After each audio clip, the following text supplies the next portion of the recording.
to Creative Sanctuary 765. I'm Keenan Henderson, if you didn't catch what he said already. But I've never been to this side of Muncie before. Well, I guess this isn't Muncie at all. This is Alexandria. So welcome to Alexandria. I'm very glad to be here because I really like the name Alexandria. It makes me feel like I'm in Camelot, which necessarily isn't the case. But Alexandria, Indiana, I like that it rhymes. And also the other thing I like about Alexandria is because it's not Detroit. Now this isn't like a shot to Detroit at all. But recently I had a conversation with a girl and she was telling me why she left Detroit. And there was a pretty good reason for that. So I was talking to her at a party and we were just dancing and talking for a little bit. And she was like, oh, so I grew up in Detroit but then I left. And I was like, oh, why? So she told me that in Detroit they have an arson problem. Now, usually when I hear problem attached to a word, I think of a cockroach problem or a eating problem. You can't stop doing this thing. So when she told me there's an arson problem in Detroit, I'm imagining she's waking up late and she's like, oh man, I really want to get some food at 12 p.m. And so she gets up there, she turns the light on in her kitchen, and suddenly she starts to slip because the whole kitchen is covered in gasoline because there's a man crawling out the window that was trying to set her house on fire. That's an arson problem. So when she told me that, I was like, for sure, that sounds terrible. And that man should go to Arson Anonymous or something to help his problem, for sure. But like I said, Alexandria is a beautiful place so far, at least from what I've seen of just all this. I don't travel around a lot. I've been to Indianapolis, which is where I'm from. Indy, where are my Indy people at? There we go. I don't know why I did the church from Indianapolis, but anyway. Yes. Indianapolis is cool. But another place I visited is Carmel, Indiana. Carmel, Indiana is also very beautiful. And I read recently that Carmel, Indiana apparently is the #1 city to live in the entire United States. And I don't know who voted for that, but I was very curious how they came to that conclusion that this is a city everyone in the United States wants to live in. So I was thinking that if people in Carmel voted for their own city, that wouldn't be very fair. So I was thinking that people in Detroit should be able to vote for any city they want to. And of course, someone from Detroit that has people lighting their house on fire constantly will want to live anywhere besides there. So of course they choose Carmel. It at least sounds kind of sweet. So Carmel, Indiana is a beautiful place. But since none of you, except for a few, you actually know who I am, I just figured I'd introduce myself completely. So like I said, I'm Keenan Henderson. And even though our MC here knocked on Ball State a little bit, I do go to Ball State. I'm a student. I'm in my 4th year. I don't know when I'm graduating. That's just the life that I live. So my major is creative writing. Now, usually people don't know what creative writing is, which is normal, but it literally is what it sounds. All I do in class is creatively write. That's what I do 3 times a week. That's my major. And now when I went to my advisor to change my major to creative writing, the first thing she asked me was 2 questions, 2 very important questions. She said, okay, so do you have a plan for the future? And do you want to live out of the trash when you graduate? And so we went with creative writing. And that's how I got where I am today. But with creative writing, I really enjoy I wish that, so my big dream goal for creative writing is that one day I will be able to be on the end of a Law and Order episode. Just written by Keenan Henderson. And I feel like my dreams have been made. I made it big. Now, I bet you didn't know that Quentin Tarantino wrote a Law and Order episode. Did you guys know that? No. That's because he didn't. And now you wouldn't know that because Law and Order literally has 3,000 episodes and they all look and sound exactly the same. If you wake up at 3 p.m. in the middle of the day and you turn your TV to Law and Order, it's the same exact episode. So let me give you the episode structure for Law and Order. Here's what happens. So it starts off, somebody gets killed, a guy kills somebody. Or if you watch an SVU, somebody gets raped or something really terrible. So you watch it and you start off and it's really dark and depressing. And then the guy runs away. So what happens is we cut after the little credit sequence, cops doing work and cops arresting people. Then it cuts to the police at their workstation and they're oh man, I think we found the person. So they find the person, but unfortunately it's the wrong guy. But when they find the wrong guy's right there. and he runs away in this little chase thing for like literally 5 seconds. So it's like you get Fast and the Furious in your police procedural show for a couple seconds. And then at the end of the episode, they got the right guy. He's at the court, and he's like, oh, I didn't do this. Are you kidding me? But all the evidence points to you, bruh. But I'm good to go. Are you kidding? I didn't do this. I didn't kill that guy or rape this person. No. And then the episode ends.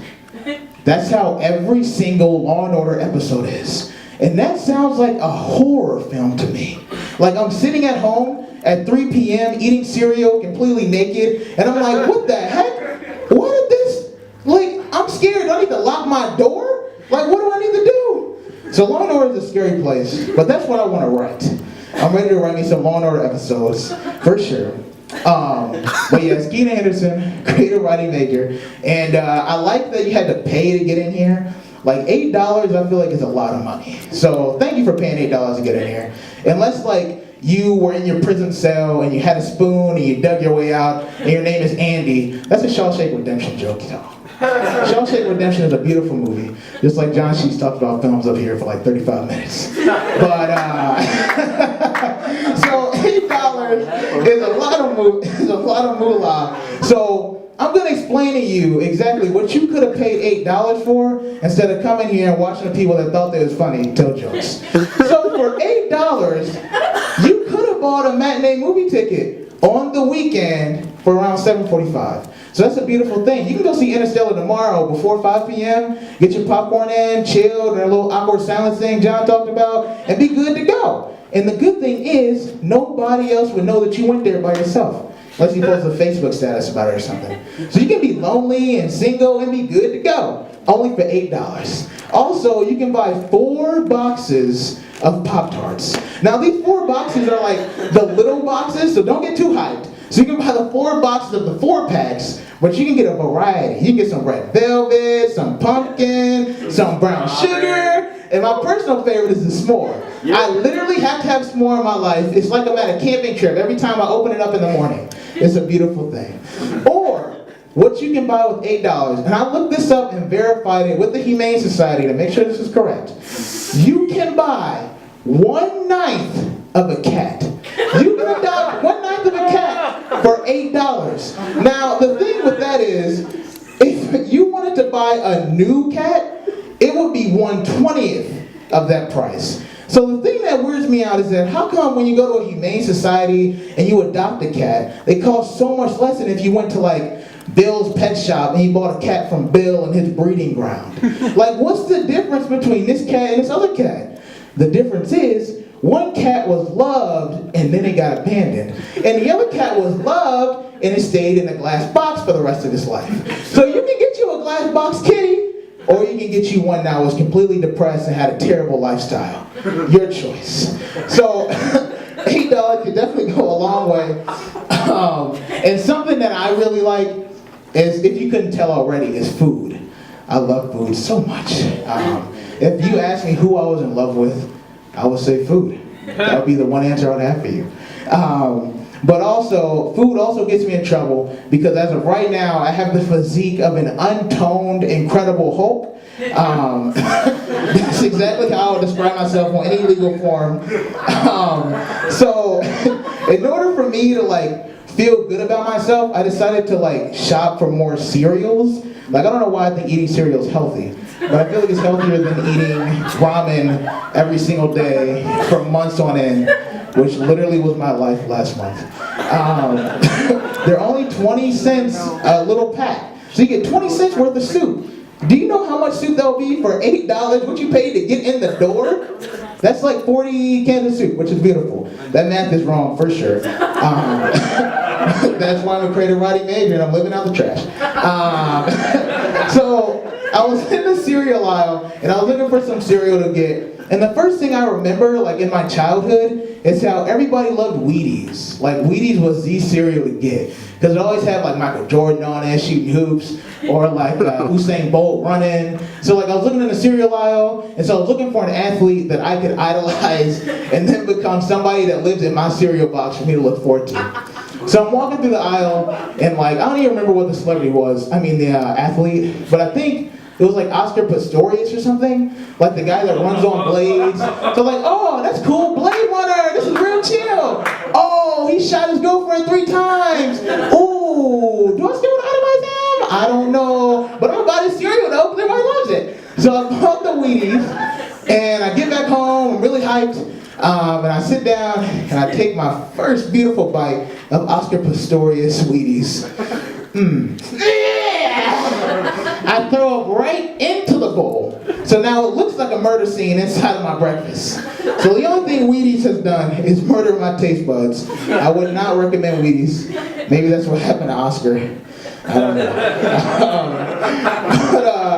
Speaking of food, something that I have recently got involved in is vending machines. I think vending machines are a beautiful thing. Yes, bless the claps. So I was in a library one day, faking doing homework for some reason, and that's why I'm there for 4 years. And I go, and I'm like, man, I really want something to eat. Oh, people made these machines specifically so we can have food anywhere we go. This is beautiful. Oh, I have to put money in it. Well, the money I put in is considerably less than if I went anywhere else and paid money for it. So I guess I'll go for this. So I'm in there, and do you guys know what Gordettos are? Like the chips? Yeah. So the idea behind Gordettos is really weird to me. The idea is, let's just take a bunch of crap, put it into a bag, and let's see if you buy it.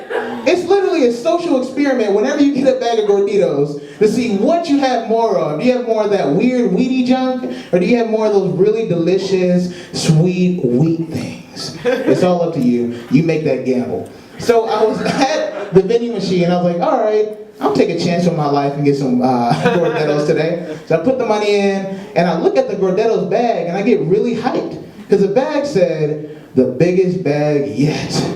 So biggest bag to me translates to more food. And so I'm hyped about that, because I'm getting more for what I'm putting. It most definitely was the biggest bag of Gordettos I've ever received from a vending machine. But inside the bag was about 90% air. So on one hand, I'm hyped they didn't lie to me, but on the other hand, I'm out a ton of chips I could have had on one trip. Now, the other thing about vending machines that bothers me is that I was downstairs in the basement of the library, trying not to be disturbed while I'm procrastinating on everything I have to do. And I see that there's like a little vending machine for sandwiches, which I think is odd, because it's like, who puts this in here? But anyway, I see these vending machines for sandwiches, and this day I didn't bring my lunch with me, because of course I don't want to sit at home and make a sandwich. That's too much work. So I put money in, because the sandwich is like $2, so I'm kind of hyped about that. Still kind of skeptical, but I put the money in, get the sandwich out. It's like a weird tomato, and if you want tomatoes from a vending machine, you already got a problem. It has tomatoes on it, and turkey, and mayonnaise, and I take a bite, and I'm like, all right, this is not bad. But then suddenly, all these questions arise in my mind. Hold on, who tipped this? Who put this in here? Who made this? How long has this been here? But I still eat it though. And that's the life that I live. I would not take another gamble with a $2 sandwich out of a vending machine ever again, for sure. But I mean, if you gotta make that choice, that's the choice you gotta live. So more about the life that I live. I'm a single human being, which means that I am one person, despite what you may think. But no, single as in I am not in a dating relationship with anybody right now. So what that means is that I feel as though I have so much comfort in my life. I can spend all this money on myself. I just get to take care of me, which is a beautiful thing. So bless all the single people, for sure.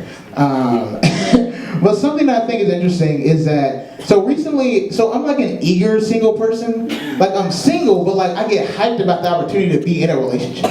Which is a weird dichotomy, because it's on one end, I love spending my own money and being with me, but on the other end, being with a woman would be so beautiful that I really want to take that chance. So, very recently, I decided to take that leap into relationship city and take a turn on I'm scared for my life lane, which you gotta go through to get to relationship city, so you gotta take that risk. So I asked this girl out on a date, very confident with myself, talk to my boys yo, I'm about to go get it. And they're like, oh, you really about to get it though? I'm like, yes, I'm getting that date right now. So I ride my bike to her house because I don't have a car. I left that out. That's why I haven't been to many places.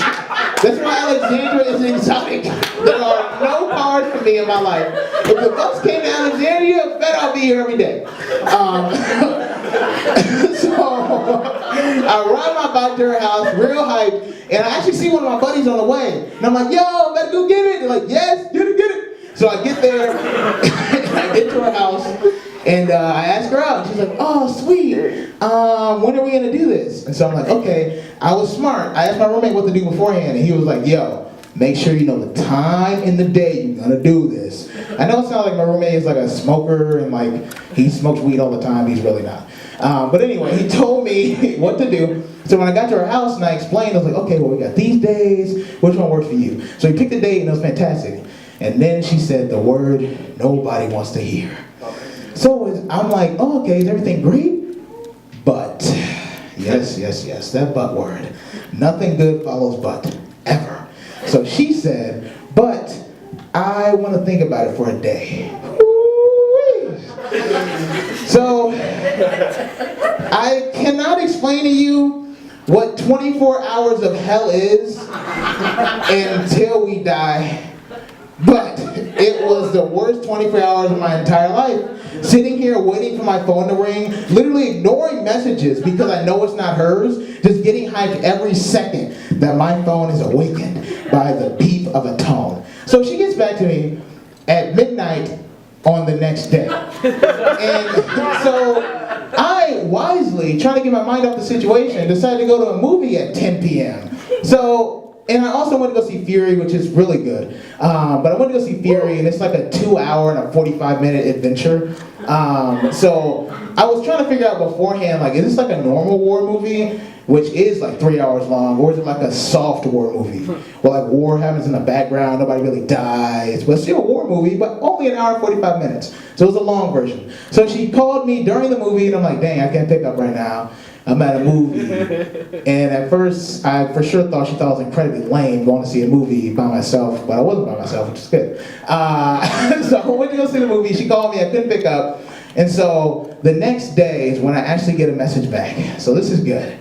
This is the good stuff. So she messages me back, and the thing is, when she messaged me back, I was really excited because the day before I bought the tickets. Because I was like, oh sweet, we're going to go see his play, it's going to be fantastic. So while I'm at the ticket office, the guy in front of me who's taking the ticket thing, I explained to him that I'm going on a first date, and he's like, oh sweet. And so I asked him if it's good to go see this play for a first date. And he's like, I don't know, let me go check with the guy in the play. So he turns around, he's like, hey, is this a good movie for a first date? So the guy that's like the lead actor in the thing comes out and is like, oh, you're going on a first date? And I'm like, yeah, my boy said I'm gonna get it, so you know me. I shake up with him and everything. And then he's like, oh yeah, it's great for a first date, you're gonna do fantastic.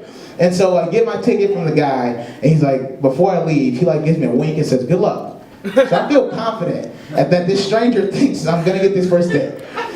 So the next day arrives, and she texts me like 5 times in a row. So I'm like, okay, this is for sure not a good thing. Because I feel that yes, it would be a one and done situation. Like when you take off a Band-Aid. Yes, when are we gonna go?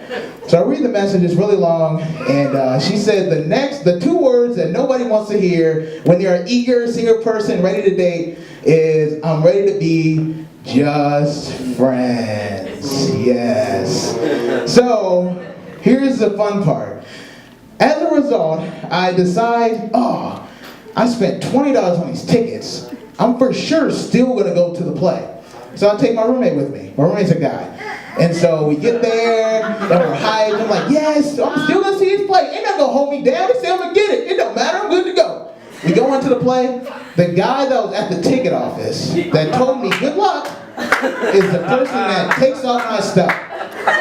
And then he takes it, rips it, licks his lips, and gives me a wink. And he for sure thinks I'm gay. And that's how that turned out. So I'm still eager and still single. So that's how that's working out for me. But with being single, there's something else that's very interesting, in my life at least. It's like people like to come to me for advice, which is very interesting, and advice specifically about relationships. It's like, okay, I've never dated a single person in my life, but let's see what happens. So I'm sitting at home, naked, watching Law and Order, and then I get a knock on my door. Oh, it must be a buddy. I hope it's a guy. So I go, open the door, he walks in, I'm like, oh, hey, what's up, John Sheets? How can I help you? And he's like, oh, I'm struggling with this relationship right now, and I really need help. And I'm like, okay, sweet. I'll think about this for a second and give you some advice. I turn around in the chair, I don't know how this is possible. I turn around, and I turn back to him, and I'm like, okay, here's my advice. You should break up with them and be completely comfortable and single, because that's what I've been doing since 1993 and I'm good to go. And then that's the advice I give to every single person that asks me anything related to a relationship, because I have zero things to offer them at all. So since I'm single, that means I have a lot of time to myself and a lot of time to work on myself, which is beautiful. So what I've been doing recently is I've been on like a gym kick. Everybody knows about these gym kicks. Usually they happen after the new year starts. But this year it was after that that text message and that gay call. So I decided to hit the gym more. And I noticed a few things that are very odd about the gym. And the first thing that I was thinking is like, okay, I'm going to the gym. I wonder how much weight I've like gained or lost since the last time a girl ditched me. So I was thinking that guys should invest in bras. Now you might think this is weird, but think about it. If you put on a bra and you filling out a B cup, you should probably hit the gym. So that's the reason behind that idea. Is like, if you can completely look like a woman in a B cup bra, you should probably think twice about the ramen you're about to eat right now, because that could not be a good life decision. So I decided it was time to hit the gym, because that's exactly what happened. And I noticed a few things when I was there. The first thing that I noticed that was odd is like, guys love to bring like big jugs, like gallons of water with them to the gym. And now I'm unsure of why this is, but the first thing I'm thinking is, while I'm on like the treadmill, trying hard not to die. And which is weird. What's weird about the treadmill is like, on the treadmill it says, warning, do not use if short of breath, or something like that. And it's like, well, should I stop after 10 seconds? Or not? Like, I'm confused. So I'm in there, and yeah, guys love to bring big jugs of water in. And so I'm thinking like, they have to be very pessimistic for two reasons. The first reason is, they for sure don't trust the tap water in here, because there's water fountains all over the place in the gym. They don't want you to die. So it's like, why don't they trust the water? You are so big and buff, you can't fight some germs in the water? Get out of here. Work out more. Put on that bra. And the other thing that I was thinking is like, they must really think that their last days on this earth will be in this gym. So this water they bring in is purely for survival. Like, if the lights shut down, a zombie apocalypse happens while I'm here, I'm good to go. So that's the other reason I think this guy. If they would just get water in there as soon as possible, you never know when you're going to be trapped in the gym, or when the zombie apocalypse will happen. I watch a lot of The Walking Dead, so that's where a lot of that anxiety comes from. Yes, it's a beautiful TV show. It's like every week I get to be scared and wonder if I'm going to die the next day. Just like I'm watching Law and Order, so it works out perfectly. So while I was in the gym one day, I was watching the news, and I thought this like weird, interesting thing came up. So first of all, in the gym that I go to, they have like the news on one TV and then ESPN on the other TV. So I pretty much get to decide while I'm on the treadmill, like, do I want to be a man today or no? So I'm looking, and I decide that today's not the day, so I'm going to see what's going on in the world. So I'm watching the news, and this interesting article comes up. It has a bunch of moms on the TV, and they're talking about how, oh, Toys R Us is doing a bad thing. And I'm like, okay, what's Toys R Us doing that's bad? I gotta know, so I keep watching. Don't even pay attention to how fast I'm walking anymore. Kind of fall behind a little bit, kind of scared. Now, if you've seen Breaking Bad, I'm not gonna spoil anything. Breaking Bad is about like this guy that sells meth, and the whole idea is like how he's getting more and more power hungry, and meth needs to be sold or people will die. That's not necessarily the premise. But he's selling meth on the show. So the thing is, I don't think that's very bad. Like, why shouldn't they sell this toy next to the fake meth inside of Toys R Us? Like, this should be perfectly okay.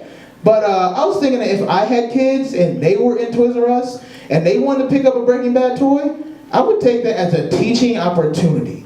Like, why doesn't G.I. Joe have any teeth, Dad? Well, you was smoking a crystal. That's all it is. Now go ahead and take that fake gun next to there and you pack the gas and we good to go. So they will make sure that they knew that meth is a bad thing. So they can keep selling those toys in Toys R Us. Because it'll be a good thing in the end. At least my children will appreciate it. So with being single and having money to myself, that means I have to work, obviously. So I have 2 jobs right now.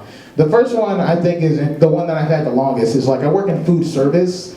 So like basically what I do is like people come up to me and he asks for food and I give it to him. I'm essentially a lunch lady, but I'm a guy, even though I fill out the B cup, but all this stuff anyway. So I noticed that when people come up to me, they like never like say what the item is, despite the fact that we have a menu in about 10 different places next to the thing. So like what they like to do is they're like, oh, can I have that? And like take the extra effort to put their hand up underneath the glass and point it out. They do the most to make sure I know which item they want. They want that. And I always say like, oh, we don't have that, I'm sorry. But when the boss is around, I'm like, oh, whew, there we go, you're good to go.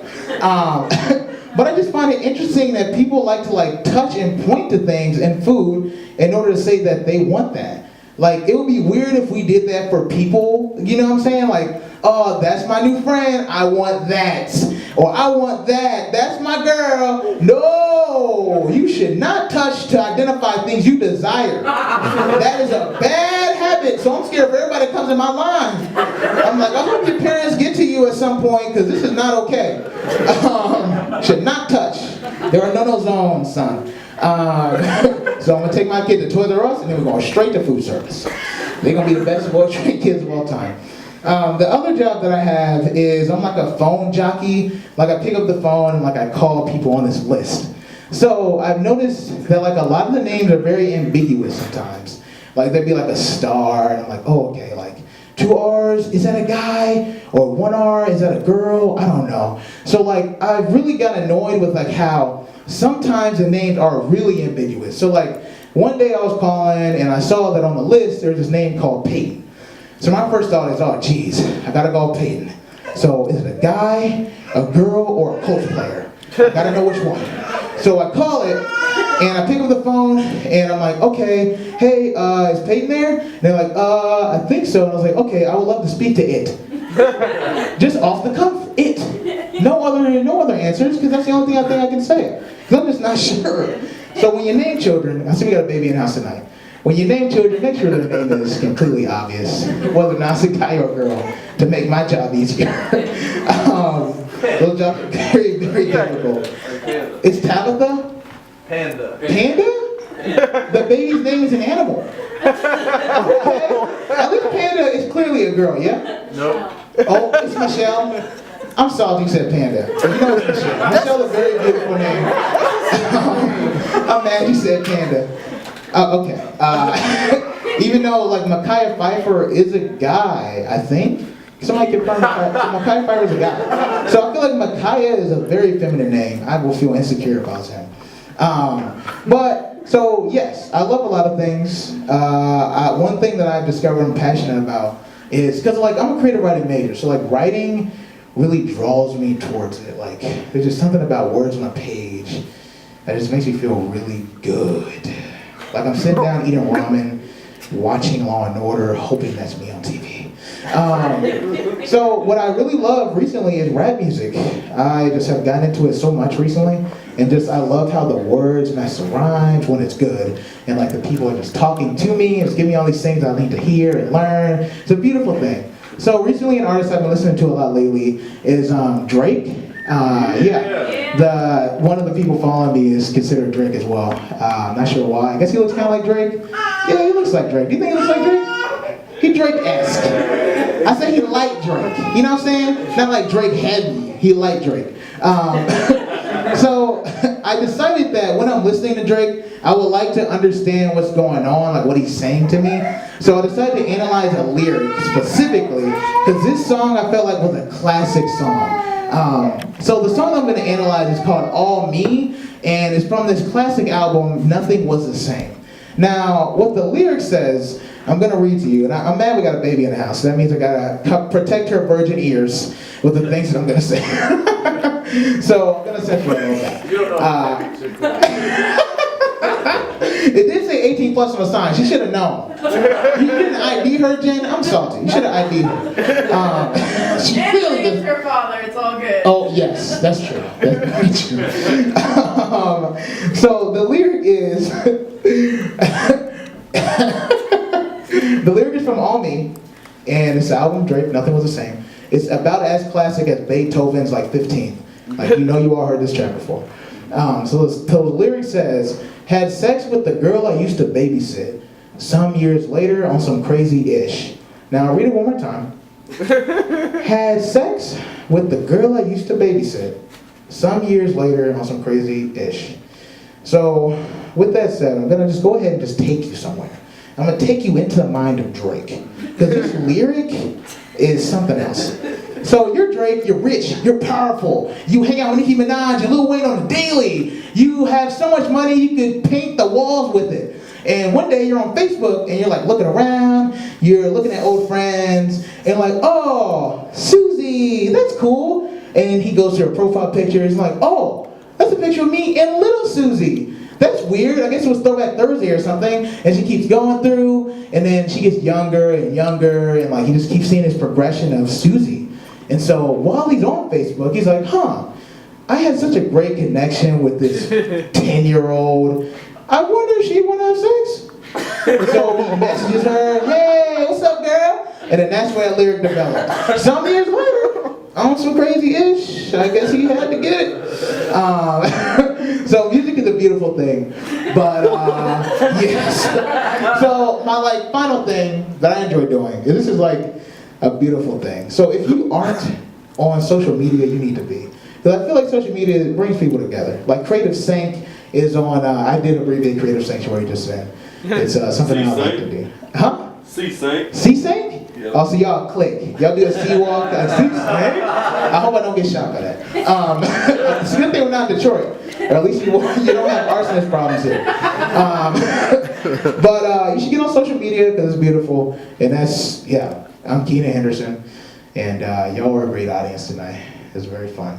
You can follow me on Twitter, Keen Henderson. It's not very complicated. I tried to make it like a fun thing, like, oh, Keen, like very astute and agile and knowing things, so I sound like I'm fit. That's not the case when I'm eating Wildberry Pop-Tarts.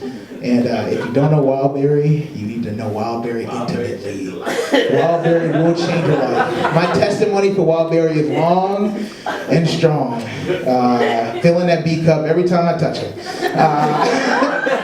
But yeah, Keenan Henderson, y'all are beautiful. Thank you.